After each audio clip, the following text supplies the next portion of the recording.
Hello, and welcome to the Blue Water Running Podcast. I'm your host, Maren, and this podcast features and celebrates the accomplishments of track and field and cross-country athletes from the collegiate and high school levels in the Blue Water area of Michigan. Today's episode guest is Luke Bowman, a recent graduate of Anchor Bay High School. Luke is an accomplished adaptive athlete, competing in track and field at a very competitive level, winning D1 state championships in the 400 meters and the shot put for 2 straight years. He even wheeled a full 5K in 19 minutes at the Macomb County Championships. Since 2023, Luke has been a fixture at the MAC Red Meets and an advocate for bringing awareness and opportunities to adaptive athletes. For reference, wheelchair athletes participate in seated throws, racing events in specialized chairs, and potentially other adapted field events. In comparison, an ambulatory athlete can compete in events like running, jumping, and throwing, potentially using assistive devices. For example, a visually impaired athlete may have a guide runner. Some of Luke's accolades include being named the 2024 Sports and Spokes Junior Athlete of the Year, being featured as the Channel 4 WDIV Bragg Book Athlete of the Week, and he's an honor roll student, musician, and community volunteer. He's heading to the University of Michigan in the fall as a dual sport athlete for both wheelchair basketball and adaptive track and field. Luke will talk to us about his athletic preparation, competition, and his advocacy for athletes of all abilities. As Luke mentions in his favorite quote, "The mystery of human existence lies not in just staying alive, but in finding something to live for." I am so excited that you are joining us today. I'm really excited to hear about you as an athlete, as an advocate, and you're going to give us an inside look into the world of adaptive racing. So welcome to the Blue Water Running Podcast. Thank you. Yeah. Well, let's start with a huge congratulations. You are now a two years straight Michigan state champion. So tell us how that felt. It feels great, being able to say that what I've worked hard towards these past few years is I've accomplished a lot and gone far in the state of Michigan and been able to really put it out there, in the state that it's possible to make it 2 states for an adaptive athlete in track and field. Well, walk us back to the beginning. So how did your journey into racing begin? Where did you start? How old were you? How did it all kind of come together for you to join track and field? So I started in 10th grade. It was a bit early on in the year before the season started, and my parents had told me how they had heard something about a program that was going on in Michigan, a pilot program to be able to incorporate adaptive athletes in track and field. And I was contemplating whether or not to join, but I decided to just go with it that first year, and I fell in love with it after just getting to try it out at the clinic that was held through another organization that I was able to, try out being in a chair, got to meet some professional athletes who do it, and just learn all about how to operate the racing chair and everything like that. And I was hooked on it. And that same season, I decided to join my team. That was, my 10th grade year. So I think 2023 or 2020. Yeah, it was 2023. Well, did you ever imagine that it would take you to the top of the state podium? Not really. When I first started, I just kind of did it sort of to push myself for, basketball and that, and to try and, you know, build up my endurance, build up my strength in the off season for that. But as I kept going and getting more coaching and doing more things, it became more of a reality, especially, getting to go there and be there and actually do it. Now, I know you're a basketball athlete as well. So did you begin in that sport earlier than track and field? Have you done that for longer? Yes. I Okay. started that, I think it was either end of 2015, beginning of 2016, somewhere around there. I was in fourth grade, and I started doing wheelchair basketball. I've done a bunch of sports throughout my life, but yeah, it was about that time that I found out about wheelchair basketball from uh my the guy who at the time did my wheelchair and helped fix up my parts and like help to build my wheelchair. He had told me about this program, and that's when I decided to join them yeah, quite a while ago. And that's how I got started in a lot of the adaptive sports world. Yeah. Now let's talk about, have you done any other sports besides basketball and track and field? Um, my first ever sport that I did was soccer. I did Oh, that. Yeah, it was a league that was for kids with disabilities, and I did that from 5 years old to 12 years old. And so I used my crutches, and everybody on the team either had a cognitive disability or physical disability. So everybody was in a similar boat, and we all got to play soccer together, and it was really fun. yeah, that's amazing. Now, what events have you competed in track and field? I know you've done several from like the 100, the 400, but now you've gotten into shot put. I think I saw you throwing a javelin. Is that correct? Yes. So, what else have you tried out? So I've done a 100, 200, 400, 800, 1600, uh 3000, 5000. uh, shot put and javelin before. Those are all the events that I've tried or done through track uh, over the past few years. Do you have a favorite that you prefer? Um, I don't really know. I like the 5,000. I find that one the most fun. I think the distance races are the most fun. I don't entirely do the best currently, but I do find them to be the most enjoyable type races, and I feel like it gives me the most to like push and strive for because Right. it's just like the hardest one, I guess, for me, and so it just motivates me to try even harder for the next one. Well, excuse me, I saw that you did the 5K at the Macomb County Championships, and I thought, wow, that's impressive. Hmm. Yeah, that So was I would imagine that could get tricky with curves. Am I right to assume that? um not necessarily. Okay. I mean, when I'm with like other people, it can definitely get a bit trickier, just like maneuvering around other athletes as Mm-hmm. I'm going down the track. But with the racing chair, there's a component of it. It's called a compensator.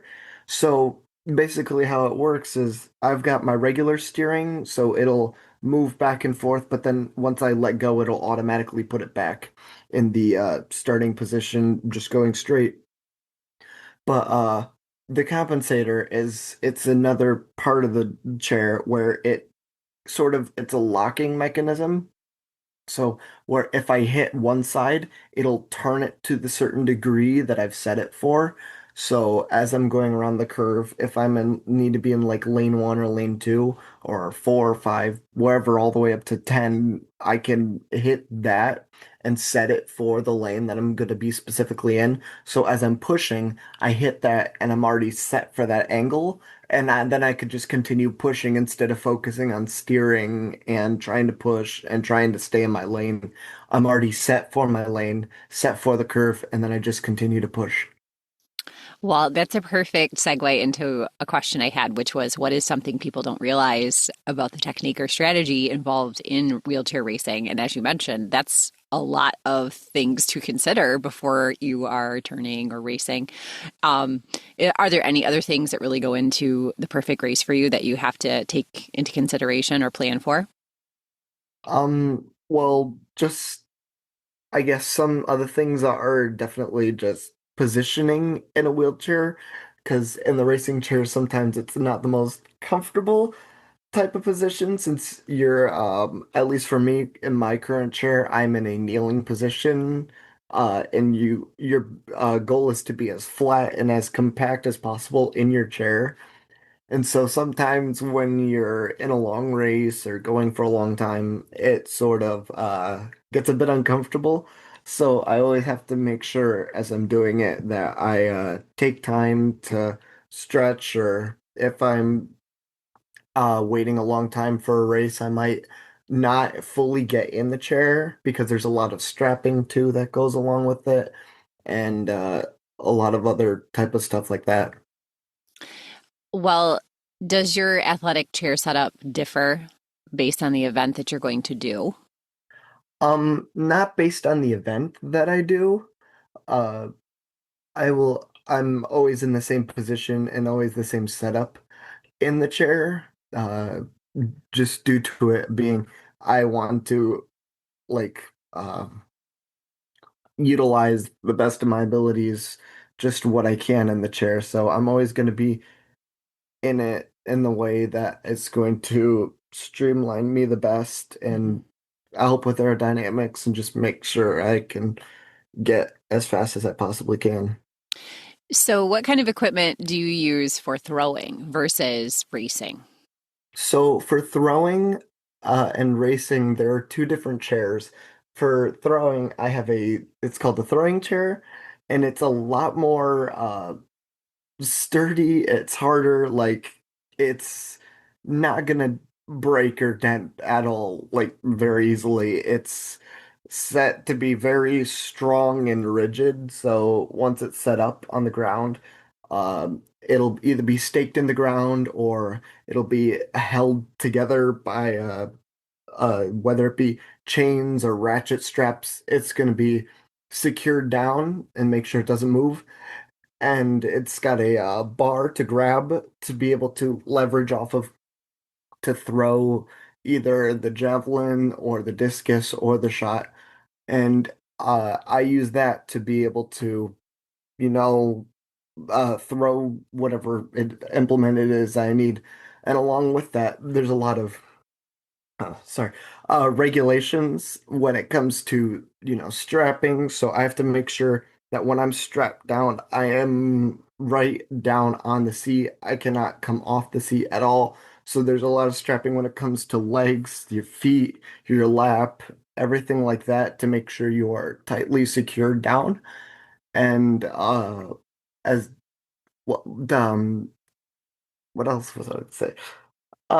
Just other stuff like that. There's a lot of different rules as it goes along, like with making sure your legs are against the chair, making sure that as you bring for me, shot put, you want to make sure it's up against your neck, same as it would be for any other athlete who isn't in the chair. But then uh, some other things, depending on disability, it'll be a little bit different or much more similar to how it would be for someone who isn't using a chair. I was just going to ask, is there an official that will come and check that to make sure you don't have a foul because of improper, position or anything? Yes. So at the local level, because it's not as known as well, like the international or the national rules, it's not as strict. And that it's a little similar in the sense of some other meets that I've been to. But when I go to, say, a para meet where all the officials are trained in how to observe or what to look for specifically, it is a lot more strict. So there'll usually be one or two officials that are going to be observing me as I throw, or anyone as they're throwing, to make sure I don't come off my seat or gain an unfair advantage or that my legs move, giving me an unfair advantage. Or Interesting. even my bar that I use to get leverage, that doesn't sway as much, or that the chair doesn't sway on the ground, that it is tightly ratcheted down. That's really interesting. This is a whole world that I had no idea about. So I'm really glad that you're educating me on this because I look at pictures, but you don't see all those things. There's a lot that goes into competing in a chair. Now, have you ever had to deal with equipment malfunctions? Uh, in throwing or in racing? Either or, whichever. Um, so I have dealt with both. In throwing, not as severe, whether it be just like a strap came loose as I was throwing, or uh, just some small little tweaking of a strap as I'm going along, or just figuring something out and having to fix it, in between my three throws. Hmm. But in racing, I've dealt with some stuff. I've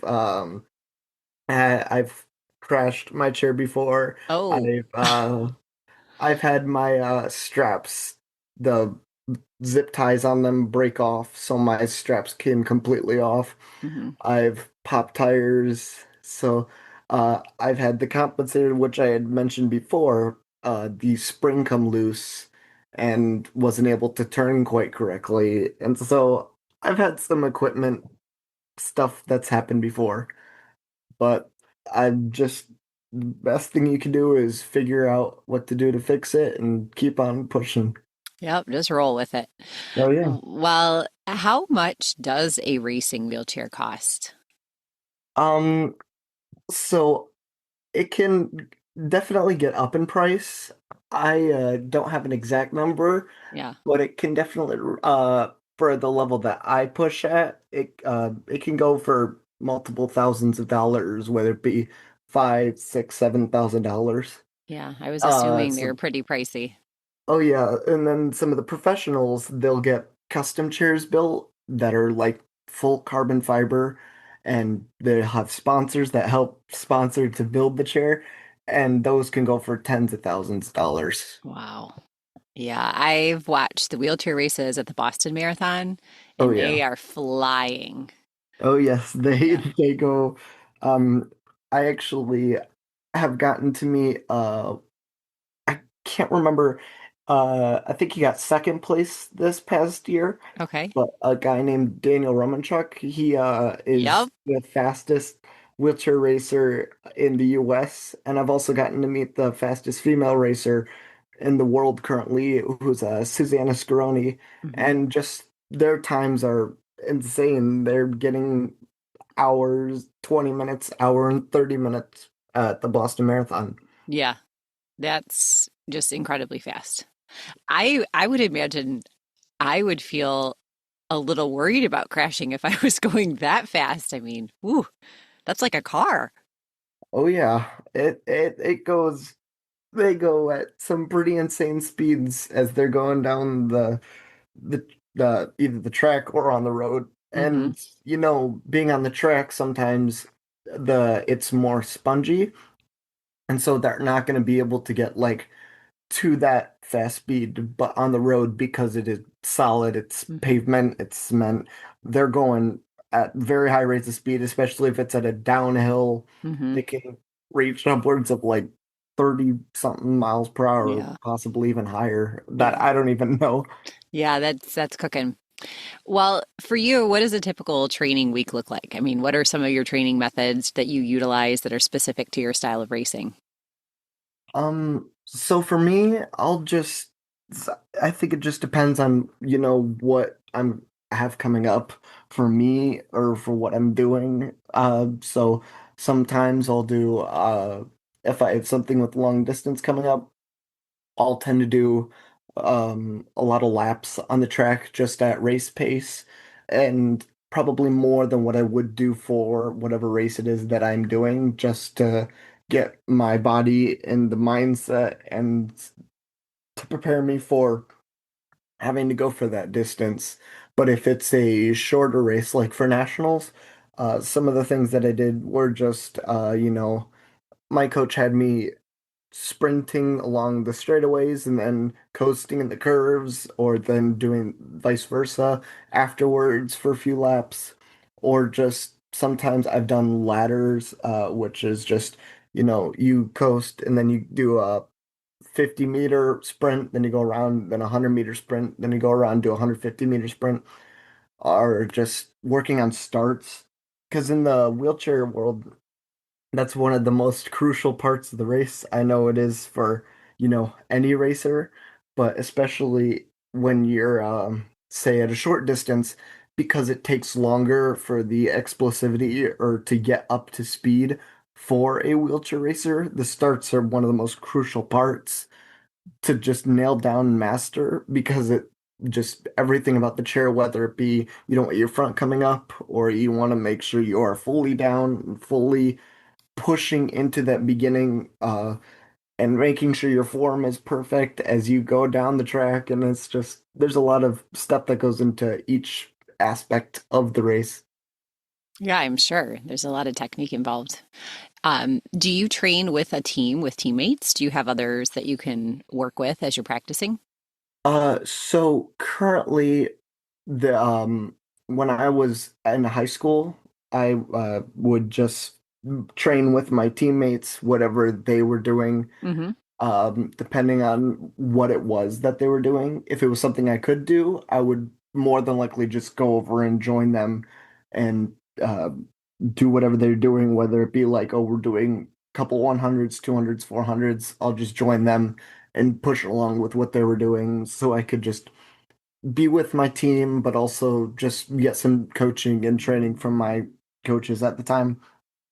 If there was something though that they were doing that I couldn't, whether it be they were like going on the bleachers and doing strength training or other stuff like that that I couldn't quite do, or going up and down the field, I would then go and do something that I could do to utilize for my upcoming meet. Or if it was just something that I need to train for, but no one else really needs to because I'm going to be doing something different, then I'll go off and probably do my own thing that I could that would be beneficial for me. Hmm. But currently now I don't have anyone that I train with.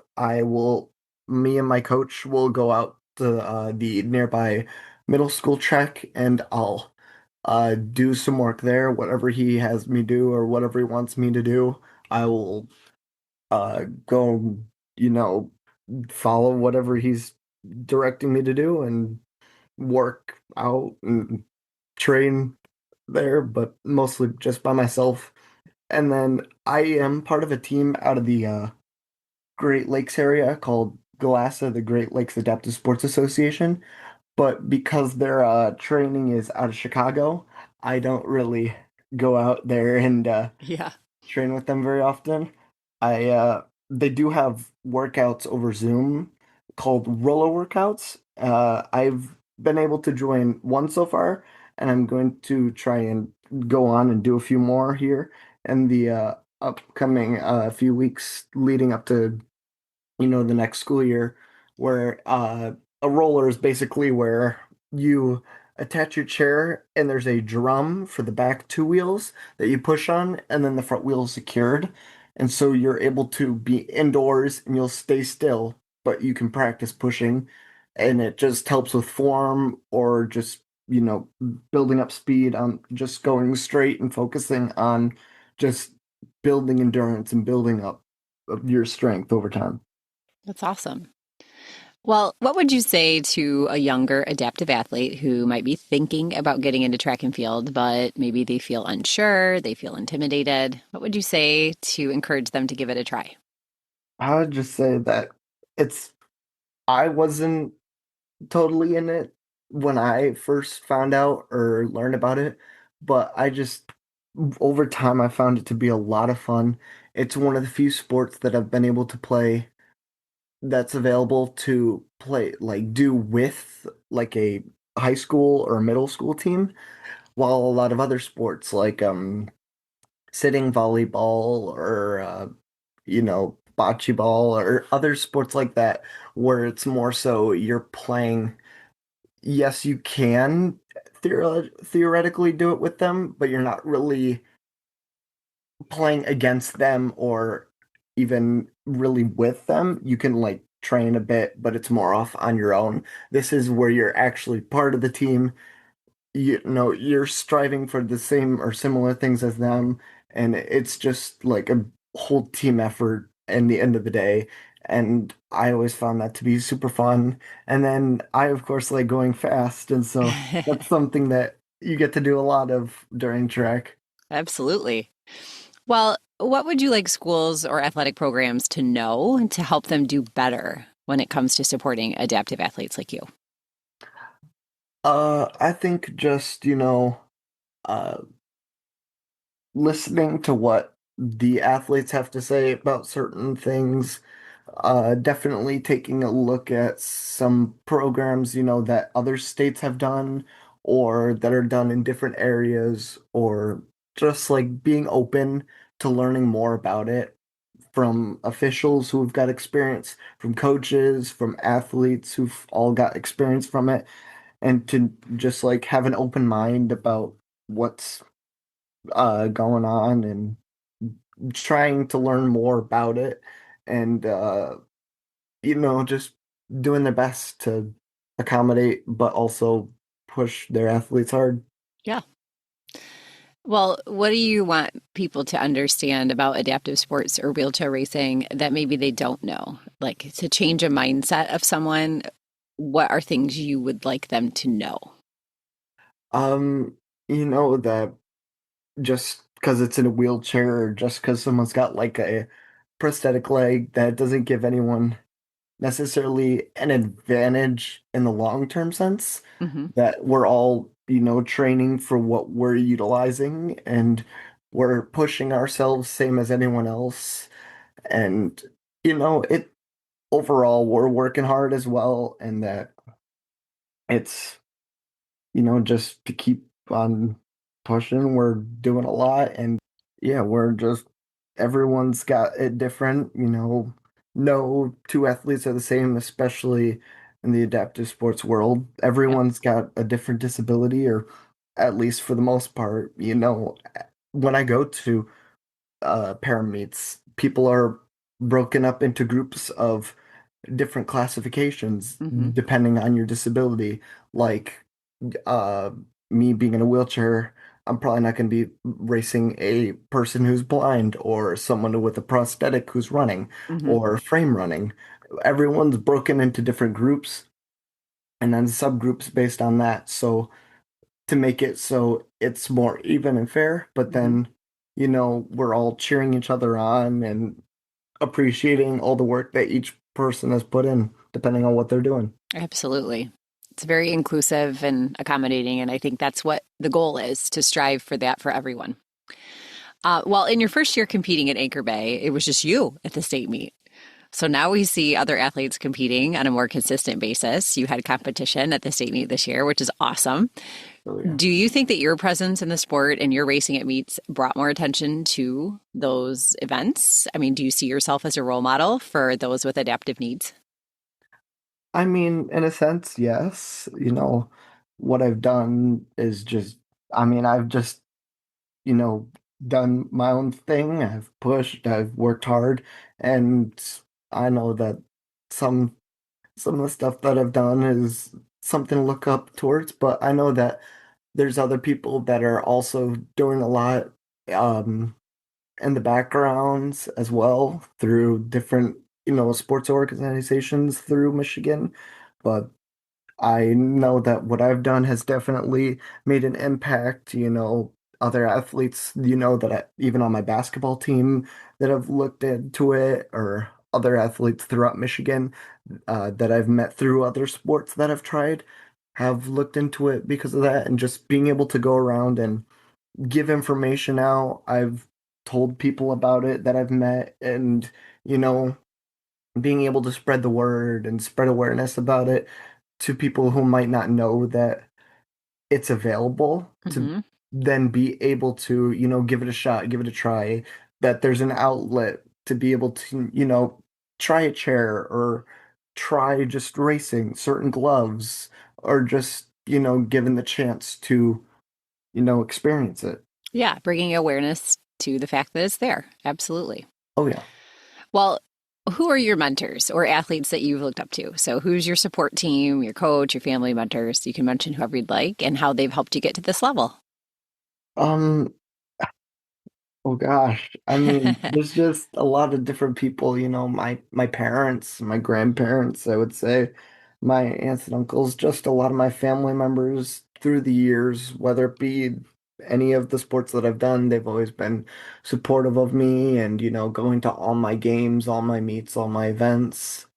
Definitely my coaches, just having patience and working through it, whether they were an adaptive coach or not, just taking the time to learn about what I need and what's right for the sport. And just, like even refs and officials, especially in track, now learning more about adaptive sports and really, admirably just like wanting to learn more and wanting to do more to be able to make it better for everyone and just at all levels.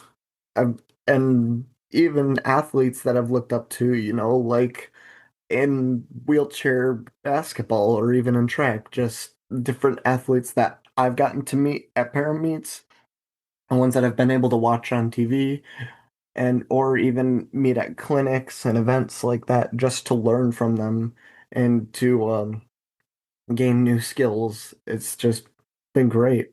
Hmm. I agree. And I think that the Paris Paralympics really brought a fresh perspective to the Paralympics. A lot of people just weren't aware, and it got a lot of good publicity. And we had a lot of good role models like Hunter Woodhall that were, pretty featured prominently. So it, I think, gave a little better window into that world, and that those opportunities were there for athletes. Oh yeah, I definitely agree with that. I feel like this year or like this past year that the outreach and the publicity was the strongest that it's ever been. People they were selling out games and they were selling out different events and people were showing up and watching and like new records of just people watching on TV, just seeing the games and wanting to learn more about it and just getting it out there for more people to hear about it and to just even try different sports that they might not have known were available to them. Yeah. I went to a cross country meet early last fall for my area, and there was a visually impaired runner with a guide runner. And it was incredibly inspiring because you don't think much about running when you can see where you're going. But Yeah. when you can't, I mean, anyone who's listening whose vision is good, try running a few steps with your eyes shut. Oh yeah. It is a completely different game. And I just thought that is so courageous. I mean, the ground's uneven. You don't know where you're going. You're relying on that trust relationship with your guide runner. It was so inspiring and just, oh, so amazing to see that somebody, was able to do that. It was Oh just yeah. a really cool thing. I some of the clinics that I've done at Parameets, they'll, like talk about different things to do before and after meets and just like different forms of running or different forms of pushing, depending on, if you're visually impaired or Hmm. if you're, like with prosthetics or even in a wheelchair. Hmm. And I thought something that was really cool is just seeing the blind runner and their guide, just how in sync they are Hmm. is absolutely incredible. If you get to watch it either in person or video, just seeing how each movement of a leg or an arm is almost exactly in sync, Yes. like side to side. It's absolutely insane to see. Yeah. And the thing that I didn't think about until seeing it was not only does the adaptive athlete have to train and prepare, but their guide has to train and prepare Oh at the yeah. same pace. They have to do the same workouts, and they also have to train for those techniques to be appropriately guiding their runner. So that's a commitment from both of those athletes, which Hmm. you have to have the right pair, I'm sure. Well, would you say that the majority of adaptive athletes are open to others approaching them and asking them questions and finding out more about them? Do you feel that that's something that they would welcome if they were to be approached at an athletic event? From what I've seen and what I've experienced, I would say yeah, for the most part. Um, Most everyone is especially open to you know, teaching others about it, whether it be that they themselves will say like, "Oh yeah, there's this and this and this," or they might point them to someone else who's maybe got some more experience or some more connections who would be able to, point them in the right direction. Like some people, they would love to, but they don't necessarily know, you Hmm. know, how to get someone plugged in. But I would say for the most part, everyone will be able to either show you in some sort of way how to get started or who to go to help you get started. And just learning more information or going to different groups or different websites to find out more about it.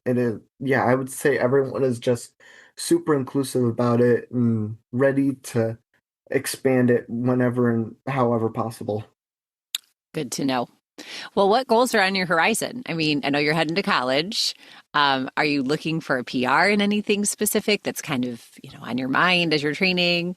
Are you hoping to do anything on the national level, like in college, maybe Paralympics? What's kind of something that you've been thinking about moving forward? I mean, I'm always looking to reach the next level. I know that they've got nationals and coming up next year. I know there's different meets that I'm going to be attending now that I'll be in college. Just bringing my times down and getting a PR wherever I can, whether it be small or great, just putting in the training, especially being in college, just, more regimented training schedule to keep me in check and to really push me hard. And, like maybe in the future to be able to make it to the Paralympics. But for right now, just like incrementally making my way there and doing everything I possibly can at the local, national level, and international level potentially. Do you have any interest in entering a marathon? I would love to, in the future, Okay. if if I can work my way up to that and, my endurance can last, I would love to try a marathon. It sounds like a lot of fun. Yeah, it looks like a very inspiring moment too to finish that. Wow, what an accomplishment. That'd be crazy. For real. So, what do you like to do when you're not working on athletics or you're not working on schoolwork? What are your hobbies, your free time activities that you enjoy? I don't know. I just something I've been up to a lot this summer, even is just, going outside. I like just pushing in general. So, going along trails, just enjoying nature, but also going to the gym, working out. I just trying to utilize my time the most, Hmm. enjoy time with friends, hanging out, going to different places, checking things out, just listening to music, doing other things. I don't know. Yeah, Just, living life. yeah. All right, so let's do a quick this or that. I'm going to ask you which one you prefer, okay? Okay. So, sprints or distance? Distance, All right. Pre-race music or total silence? pre-race music. Yeah, agreed. Post-race snack, would you prefer sweet or salty? I think probably salty. I'm not, re I guess it depends on how I'm feeling, but I think most of the time it is probably going to be salty. Okay, well, you can have both. Morning workout or evening? Definitely an evening workout. Yeah, especially when it's hot. Ugh. I'm not a Yeah. morning person either. I much prefer working out in the evening. Mhm. All right, and then the last thing is if you could compete anywhere in the world, where would you like to travel to? Oh gosh. I sprung a surprise one on you. I don't know because oh gosh, I don't know. There's so many different things to do. I guess just wherever it takes me. I don't know if there's a certain destination or a specific place that I would want to go to. It's just, you know, wherever I'm able to make it, wherever I can go, I'll be pushing to do whatever I can anywhere. Well, that's a great perspective for all of us, I think, too. Well, Luke, it has been so incredibly informative and inspiring to chat with you. You're an amazing advocate for athletes of all abilities, Thank and it's you. going to be exciting to see where you go next. You're headed to U of M. You've got some exciting things on the docket, so keep an Mhm. eye on this guy because he's going to do some awesome things. Well, thank you. Absolutely. Thank you so much for tuning in to today's Blue Water Running podcast. If you'd like to share an episode to help spread the word about our mission, you can do so on Apple Podcasts, Spotify, Amazon Music, and other major media players. You can also ask your smart speaker to play the Blue Water Running podcast. You can follow Blue Water Running on Instagram, X, TikTok, Facebook, and YouTube, along with athlete and meet reports and photography on the website at bluewaterrunning.org. Coverage of Blue Water Running is sponsored in part by Elite Feet of Port Huron. If you need running shoes, spikes, or apparel, they have a friendly and knowledgeable staff to help you find the right fit, and they've spent years supporting local athletes in our area. They are located at 327 Huron Ave in downtown Port Huron. Verlindy Insurance, located in Richmond, Michigan, is a supporter of coverage on Blue Water Running also. Training as an athlete teaches you resilience and preparation. Apply those lessons to your life with their insurance plans. Be ready for anything with them by your side. For more information, you can email Noah at verlinde insurance.com for more information.